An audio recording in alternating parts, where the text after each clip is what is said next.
Hello guys, update tayo sa bagong flasher natin sa Globe na HG8145X/6x10.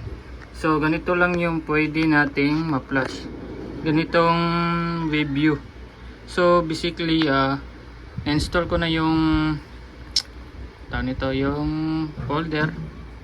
So extract lang natin.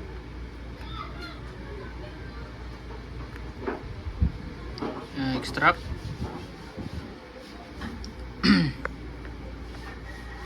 So ayun, nakasaksak na yun. Ayan. So make sure naka-install yung ZipZip installer natin. So install lang natin kahit naka-install na ako.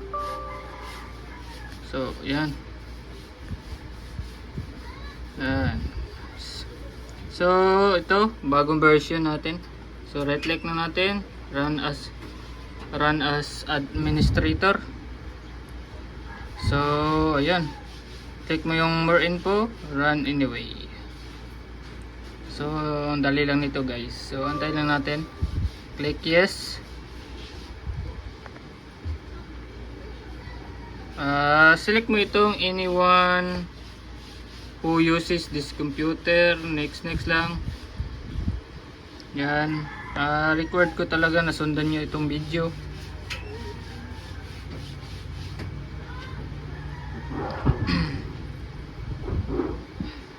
So finish.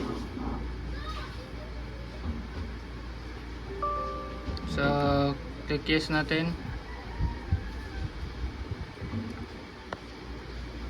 So ayan, lalabas yung required natin na license key. So copy ko muna yung license key ko. Ito, copy ko. Tapos balik tayo sa flasher. Paste lang natin dito. Ayan, activate license. Make sure naka-turn on yung internet nyo. So ayan, nag-activate na. So basically ginagawa natin is tini-turn off natin yung internet natin. Required natin yan para walang conflict sa mga IP. So required natin yan pag mag-flash kayo ng PLDT. So gawin natin is select natin tong Globe. So proceed na agad sa device login. Make sure naka talaga, kahit wala nang reset, device login na agad. So yan, tayo lang natin guys.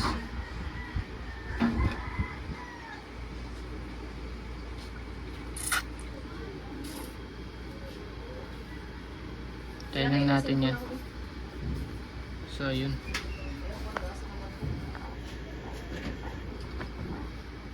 tayo natin mag-reboot. So yun, nag-reboot siya. Sir, asan na mo banda, sir? Sir, asan na mo banda, sir? So 10 seconds remaining. So antayin lang natin.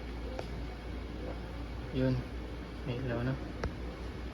Yun, 1 second. So proceed agad sa step 2, downgrade firmware. Yun, tayo natin.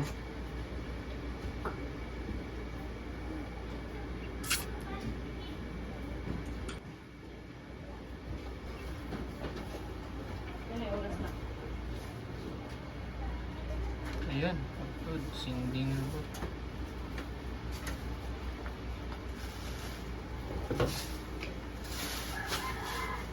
So yun, sabi dito proceed to step 3. So check natin tong step 3.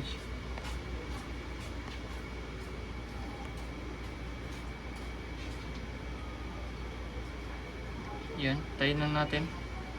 Ayun, monitoring waiting for reboot. So ayan, nag-reboot yung router natin. So antayin natin mag-boot up ulit.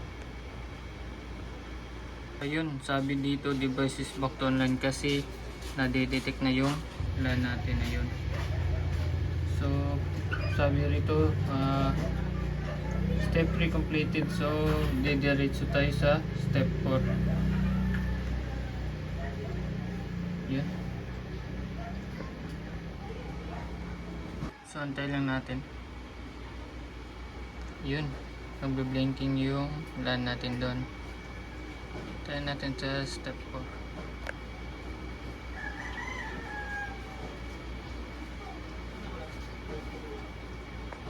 Ayun. Then, click to step 5.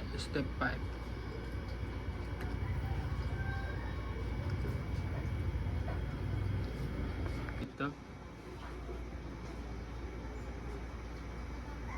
Ayan. Tapos na. Reboot confirm. Nag-reboot yung router natin.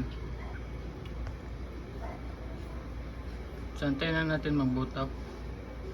Yun dito, waiting 35 seconds for service to stabilize. So, ayan. So, titignan natin dito. So, ito. So, gawin natin is papalitan natin to ng 100.1. So, ayan. Click enter. Ayun. So, meron na yung root. Try natin yung root. Root tapos admin. Ayun. Para sa client nyo mga guys. Meron din itong super admin. Yung telecom admin. Telecom admin. Tapos admin telecom.